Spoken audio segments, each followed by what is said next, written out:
Who among us wasn't horrified to find out that there was a mass of plastic and garbage, roughly the size of Texas, floating around in the Pacific Ocean? Of course, none of us would have suspected that in the midst of all that trash, plastic, and toxic waste, something even more sinister was brewing and coalescing. Something terrible was churning and bubbling beneath the surface, in the guts of the Great Pacific Garbage Patch. Like a bowl of toads tossed into a witch's cauldron, the aquatic life was being slowly changed and broken down, then rebuilt again into something different. And I may be the only one on Earth who has seen it face to face, and lived to tell about it. Pray that you never do. When I first found out about the Great Pacific Garbage Patch, I did a lot of research. I watched videos of how it was affecting marine life and how turtles and fish were getting caught up in the stuff.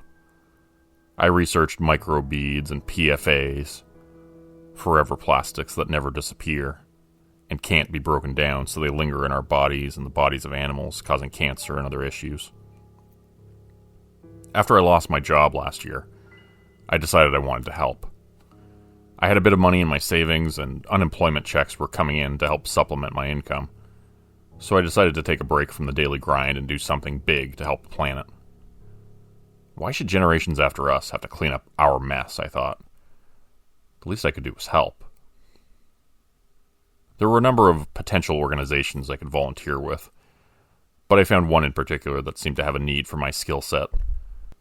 I'd been diving since I was a teenager, so when I saw one group that needed a scuba diver for their plastic cleanup operation, I signed up right away. Months and months of training and hard work later, I found myself standing on the deck of a large vessel heading out towards the heart of the Pacific Ocean. I was one of only a few greenhorns, as they were calling us, who had never really been out on an operation of this magnitude. Another diver had been training me to do the sort of work that would be expected of us. His name was Bill, and he was a Navy vet who had been out multiple times doing similar cleanup jobs. Despite his hard gray eyes and stern gaze, I found out he was a pretty nice guy once you got to know him. The term teddy bear was used to describe him more than once, as if to alleviate my noticeable jitters, although I had yet to see that side of him. I got the feeling he could also tear your heart out in an instant if you made a mistake that jeopardized someone's safety, so I was always on my toes around him. "Once we get out there, I need you to listen to me closely," he was saying for the fourth or fifth time. "Any miscommunication could be the difference between life and death." "I know, Bill. Come on, man. You've told me like 10 times. Just relax. Let's enjoy the view. See the dolphins down there?" The silver sheen of their dorsal fins could be breaking the surface of the water occasionally as they hopped on the waves alongside the bow. "I was in the Navy, kid. I've seen a lot of dolphins," he said, his gaze telling me he was not impressed. "Now, if you spot a sea lion, you let me know. Seriously, though, I'm just trying to make sure you get back safe, Jake. Just listen carefully when we're out there, okay? Watch my hand signals. Do exactly what I say when I say it." Okay, I got it. I listened to him lecture for a little while longer, and then we went down to the galley for dinner. By morning, we would arrive at our destination, and the work would begin. What we didn't realize was that not all of us would make it back. "Make or break time, Jake," Bill was saying as we prepared to drop backwards into the water from the dinghy. Our wetsuits were on, and our scuba equipment had been checked and double-checked. The water looked dark, almost black, so far out in the depths of the Pacific. The gray, overcast sky made it seem even more so. Nets were being dragged across a vast stretch that would capture plastic and garbage, but only at the top few feet of the water level. Below that, the fish and other aquatic life would be able to easily escape from underneath. The system had been devised so that no marine creatures would be killed or injured by the nets. Our job was to ensure that it was working as it had been designed to function. "Okay, 3, 2, 1, dive, Bill said as we dropped backwards into the water. I was slightly nervous, but also excited as we dropped below the surface and got our first look around. Our suits were designed to prevent any microplastics or other contaminants into our equipment, but there was still a risk diving into the water out there. Who knew what nasty shit could be floating in the Great Pacific Garbage Patch, after all? We would find out soon enough. The huge nets were slowly drawn across the chosen area, creating a loop. The nets tightened, bringing debris together in a circle so it could be pulled up into the boats. As we watched from beneath the surface, we were told to try and monitor for wildlife getting caught up in the nets, and to attempt to free these creatures if possible. I saw a sea tortoise get stuck at one point and untangled it with an effort from the nets, setting it free. It swam away without looking back. The technology worked as efficiently as could be expected, and pretty soon everything began to coalesce into a central area called the collection zone. The nets converged into a sock shape so that the debris could be brought up onto the boats. I stayed near the periphery, careful not to get caught up in the closing loop of inner nets near the collection zone. And suddenly I noticed something in the netting around me. A strange-looking creature like a black worm of some kind, I thought at first. But then I saw it was bisected in places and split like branches on a tree. But the tree branch things were moving. They were moving towards me. I realized suddenly that this creature was closing in on me and had many, many legs and crooked appendages. Spindly, thin, knobby, long legs.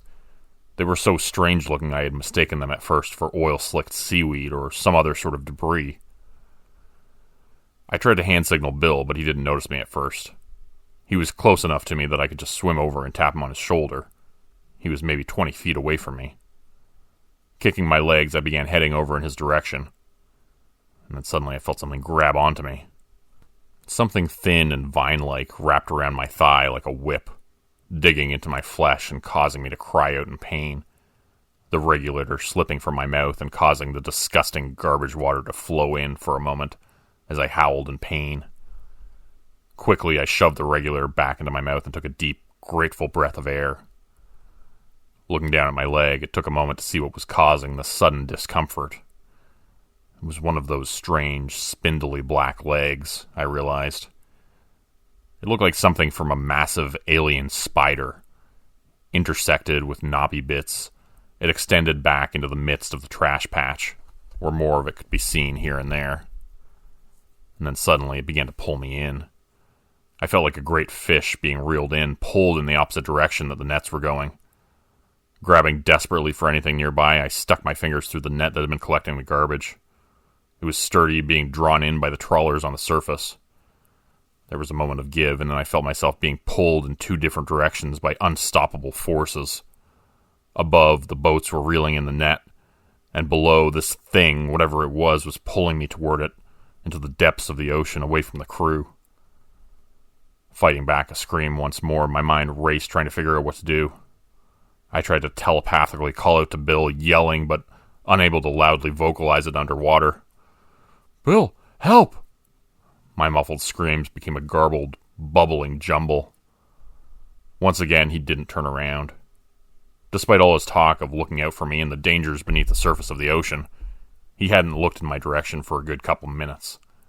He was busy fiddling with something stuck in the netting. A fish, I realized. The son of a bitch was more concerned with the damn fish than saving my life. I screamed again, this time louder into the water. It went unheard, muffled by the rocking motion of the waves and the clunk, clunk, clunk of the nets full of trash. I had a knife in my pocket, so I reached down and grabbed it, wincing at the pain and looking up desperately to see if Bill had noticed me struggling yet.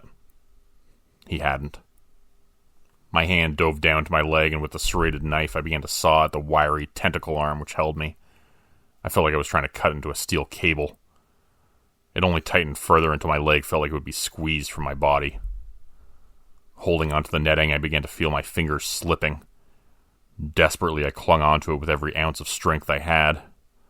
The thing pulling me was so strong. More of the tentacle arms were slowly finger-walking towards me, coming from a singular direction, I realized.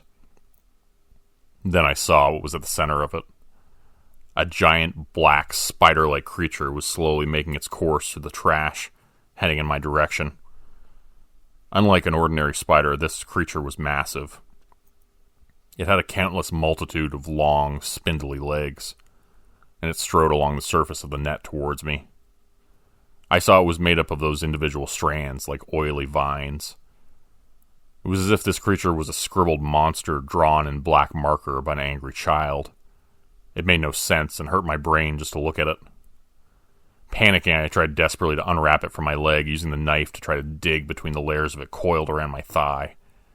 It was unyielding and impossible to dig past the surface, or to even get a millimeter of give to try and unwrap it. The thing felt like a steel coil as it squeezed and bit into my flesh through the wetsuit. I screamed again, this time not for help, but out of sheer agony, the pitch of it rising and rising as the regulator fell out of my mouth yet again. This time, though, it wasn't an accident. The coiling black vines grabbed the mouthpiece and pulled it away from me, out of my grasp, yanking the hose free from the air tank with unbelievable force. The spider creature was getting closer now, dropping down beneath me. Desperately, I tried to swim to the surface, no longer thinking, just panicking and screaming as the thing wrapped tighter and tighter around my thigh. Bill was suddenly there below me, I realized with a moment of relief. He immediately began to pull on the tentacle leg, dragging me down below, trying to create slack so I could try to unravel myself. It worked. With a sudden break in the creature's strong grasp, I managed to pry the coiled length of it from my leg with the knife, and felt a rush of blood and oxygen go through my limb as it throbbed and prickled with pins and needles. After a few moments of desperately unwinding and unraveling it from my leg, I was finally free. But Bill was another story. Right after he freed me, the thing wrapped itself around him, like a huge squid with a fish for a meal. It embraced him with 1,000 arms, dragging him downward with the black, oily tentacles. His wide eyes looked terrified, and I heard him scream through the water. I tried to swim down to Bill, but he was suddenly too far below for me to see him clearly. He was disappearing into the black depths of the ocean, I realized, my heart beating fast with fear.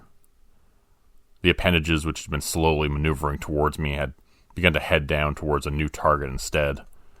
The one down below. Bill. The poor man was being dragged down to the dark blackness of the ocean. Kicking with my flippers, I raced down to try and save him. I managed to descend with an effort for a few moments, but then quickly lost sight of him, and more importantly, I lost my nerve. With no air and no sight of him, I had no hope of catching him. Not to mention there was no way I could fight that creature by myself. Suddenly, the imperative need for air hit me, and I began to swim upwards towards the surface. Tentacles of the creature were connecting it from the dark depths to the garbage patch, as if it were feeding off of it, taking nourishment from the poisonous mass. Bill could hold his breath for a long time. Perhaps we could still find him, I thought to myself foolishly. But even then, I knew he was a goner.